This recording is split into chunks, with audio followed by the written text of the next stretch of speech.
Welcome students, today we will learn about a very important organelle. यहाँ पर आज जो हम ऑर्गेनल पढ़ने जा रहे हैं, मैंने उसका नाम नीचे रिप्रेजेंट किया है, लेकिन मैंने उसका जो है फंक्शन सबसे पहले आपके सामने लिखा हुआ है, जिसे हम कहते हैं power house of the cell. क्योंकि अपनी फंक्शन की वजह से ये एक बहुत ही इंपॉर्टेंट ऑर्गेनल है। अगर ये फंक्शन परफॉर्म करना छोड़ दे तो आप उस सेल को डेड सेल कह सकते हैं। ये इतना ही इंपॉर्टेंट ऑर्गेनल होता है हमारे पास। इस ऑर्गेनल का नाम है माइटोकॉन्ड्रिया। बहुत ही ज्यादा इंपॉर्टेंट ऑर्गेनल, जिसमें मोस्ट ऑफ द रिएक्शंस हमारी बॉडी की होती हैं, जिससे हमें एनर्जी मिलती है, ये वो जो है ऑर्गेनल है। तो माइटोकॉन्ड्रिया जो है हमारे पास एक सिलेंडर की तरह का ऑर्गेनल होता है, जिसका डायमीटर जो है होता है 0.5 माइक्रोमीटर। इसकी जो लेंथ है वो डिफरेंट है, डिफरेंट सेल्स में इसकी लेंथ डिफर करती है। और इसकी जो प्रॉपर्टीज है, ये जो है एक मोबाइल ऑर्गेनल है। इट मींस ये जो है मूव कर सकता है सेल के अंदर, ये मूव भी कर सकता है, और ये थ्रू द साइटोस्केलेटन जो हमारे पास माइक्रोट्यूब्यूल्स है, उनकी हेल्प से जो है ये फिक्स भी रहता है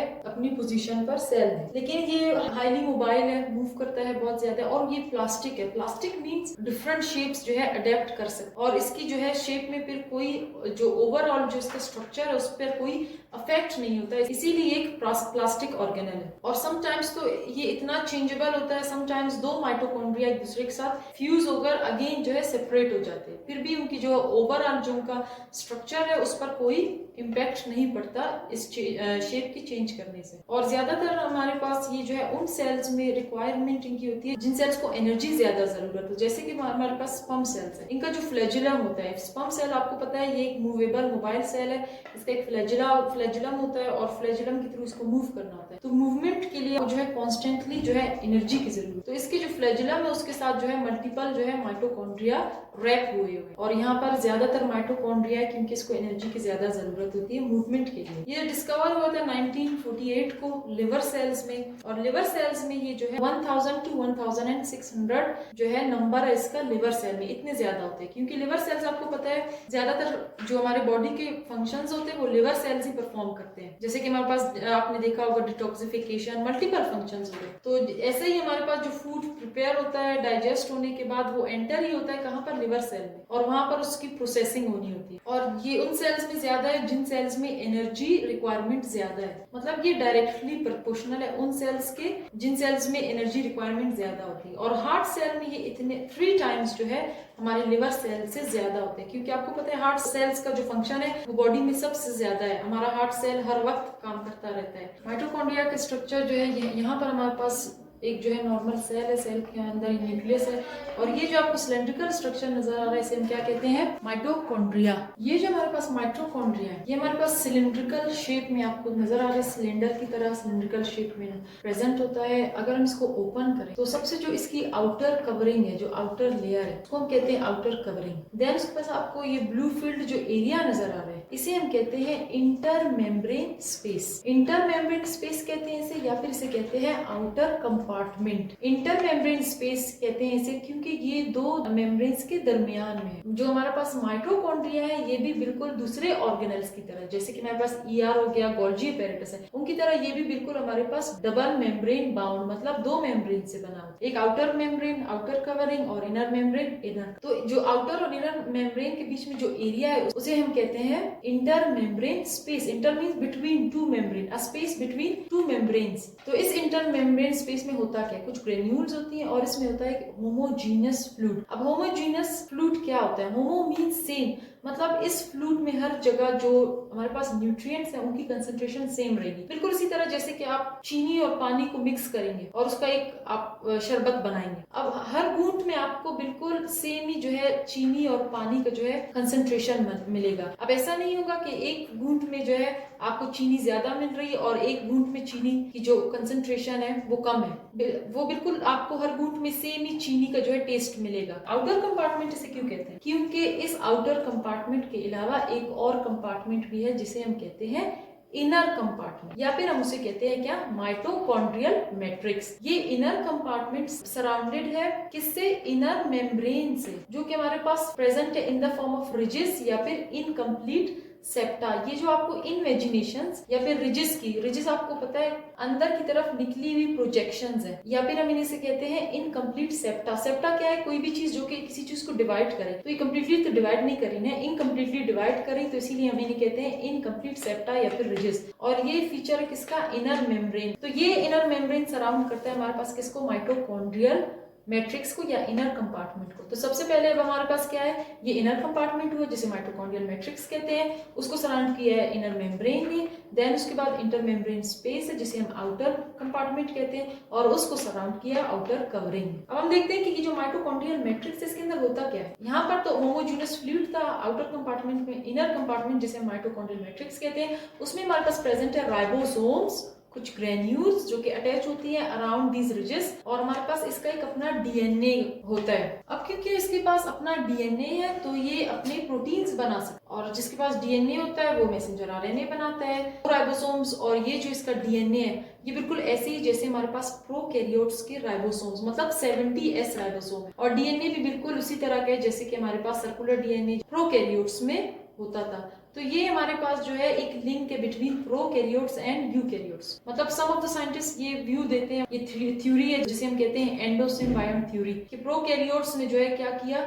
गिव राइज किया किसको? यूकैरियोट्स, और इसके अंदर जो है कुछ और ग्रेन्यूल्स है। और ये जो आपको सेप्टा या फिर रिजिस या फिर इनर कंपार्टमेंट पर जो राउंड जो है स्ट्रक्चर्स नजर आ रही है, छोटी छोटी राउंड, इन्हें हम कहते हैं एलिमेंट्री पार्टिकल्स या F1 पार्टिकल्स। ये होती क्या है? अगर आप इस बॉक्स को देखें जिसको मैंने हाईलाइट किया हुआ है, इसमें सबसे जो ये ऊपर वाली लेयर है ये हमारे पास आउटर कवरिंग है, बीच में हमारे पास जो इंटर मेम्ब्रेन स्पेस है, और उसके नीचे ये जो फोल्ड हुआ मेम्ब्रेन है ये क्या है? हमारे पास इनर मेम्ब्रेन। इनर मेम्ब्रेन पर मैंने आपको कहा था कि हमारे पास अटैच होते हैं क्या?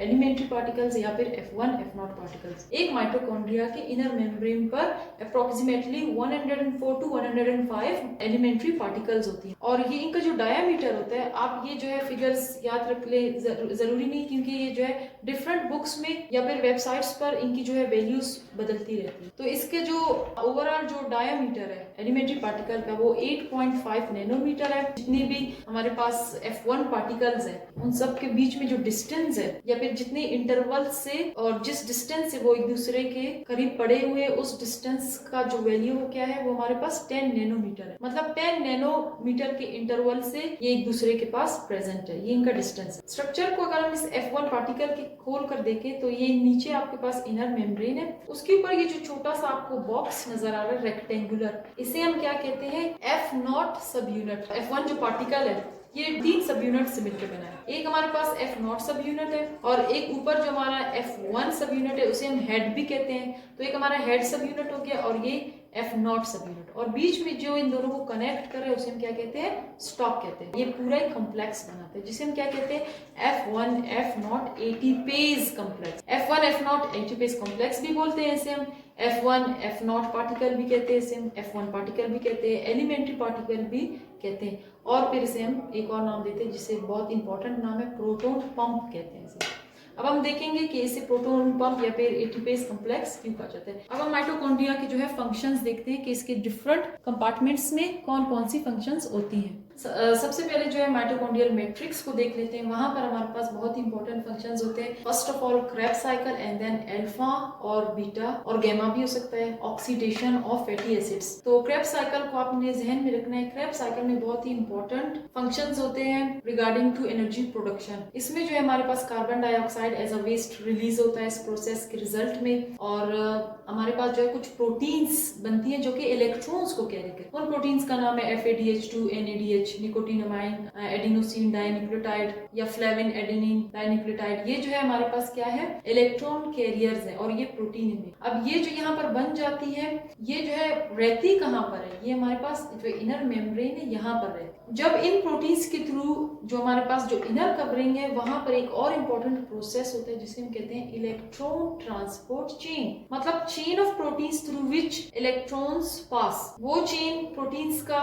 या फिर डिफरेंट कैरियर्स का जिसके थ्रू ज्यादातर इसमें प्रोटीन्स हो भी सकती है, कुछ नहीं भी होती। जैसे कि हमारे पास लास्ट कैरियर ऑक्सीजन है, ऐसे आपको समझ नहीं आएगा लेकिन वैसे ही आपको बता दूं, ऑक्सीजन भी इस चेन का एक कैरियर है। वो एक प्रोटीन ही गैस होती है ऑक्सीजन। तो इस चेन के थ्रू जो है इलेक्ट्रॉन क्या करता है, मूव कर, प्रोटीन्स या फिर नॉन प्रोटीन कैरियर्स है जितने भी, उनके थ्रू इलेक्ट्रॉन मूव करता है। जब ये मूव कर रहा होता है इस चेन के जो कैरियर्स है उस उनके अक्रॉस, तो फिर बिल्कुल इसी टाइम जो है एक और कपलिंग मूवमेंट होती है किसकी, H पॉजिटिव की। H पॉजिटिव हमारे पास क्या होता है, इसे हम प्रोटॉन कहते हैं। H हमारे पास हाइड्रोजन एटम होता है। अगर हम हाइड्रोजन एटम से जो है इलेक्ट्रॉन रिमूव कर दे तो इसके अंदर एक ही प्रोटॉन रहता है, इसी हम इसे जो है हाइड्रोजन H पॉजिटिव आयन भी कहते हैं और हम इसे प्रोटॉन भी कहते हैं, क्योंकि सिर्फ इसमें एक ही प्रोटॉन होता है। तो ये जो प्रोटॉन्स है, ये H पॉजिटिव आयन्स है, ये जो है हमारे पास मैट्रिक्स में बहुत ज्यादा प्रेजेंट। जब इलेक्ट्रॉन यहाँ से मूव करता है तो कुछ ऐसी चेंजेस होती है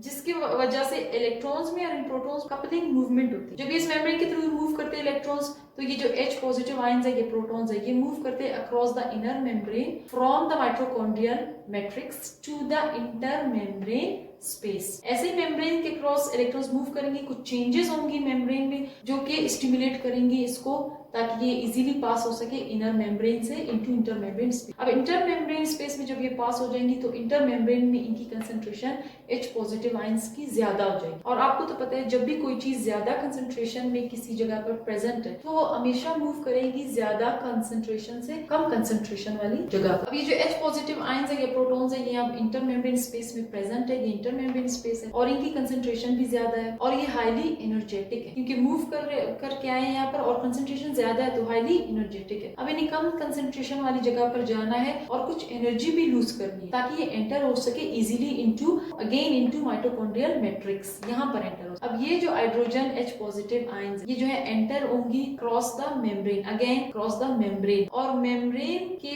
किस जगह से ये एंटर होंगी, वो जो हमारे पास ये है F1 F0 एटीपेज कॉम्प्लेक्स। हमने कहा था इसे F1 F0 या एलिमेंट्री पार्टिकल या F1 F0 एटीपेज कॉम्प्लेक्स, या फिर इसे हमने कहा था प्रोटॉन पंप। ये हाईली एनर्जेटिक होते हैं। तो ये क्या करेंगे, जब ये एंटर होंगे तो अपनी एनर्जी रिलीज करेंगे। वो एनर्जी गेन करेंगे कौन, ADP, adenosine diphosphate. Adenosine diphosphate जो है इस हाइड्रोजन से निकलने वाली एनर्जी को गेन करेगा और एक और फॉस्फेट लेकर फॉस्फोराइलेशन के प्रोसेस के थ्रू कन्वर्ट हो जाएगा किस चीज में, ATP, एडिनोसिन ट्राइफॉस्फेट में, जो कि हमारे पास एनर्जी के पैकेट्स हो। तो इस तरह से एनर्जी यहाँ पर ATPs बनती है और ये H पॉजिटिव आयंस जो है अगेन मैट्रिक्स में चले जाएंगे। इसी तरह बिल्कुल ये ATPs जो हमारे पास माइटोकॉन्ड्रिया में बनती है, इसे हम power house of the cell इसीलिए कहते हैं क्योंकि अगर ATP बनती है, एनर्जी बनती है, वो क्रेब्स साइकिल में बनती है, इलेक्ट्रॉन ट्रांसपोर्ट चेन, ये डिफरेंट जितने भी कंपार्टमेंट्स है सब टेक पार्ट करते हैं, क्योंकि outer compartment, matrix, inner membrane, outer membrane,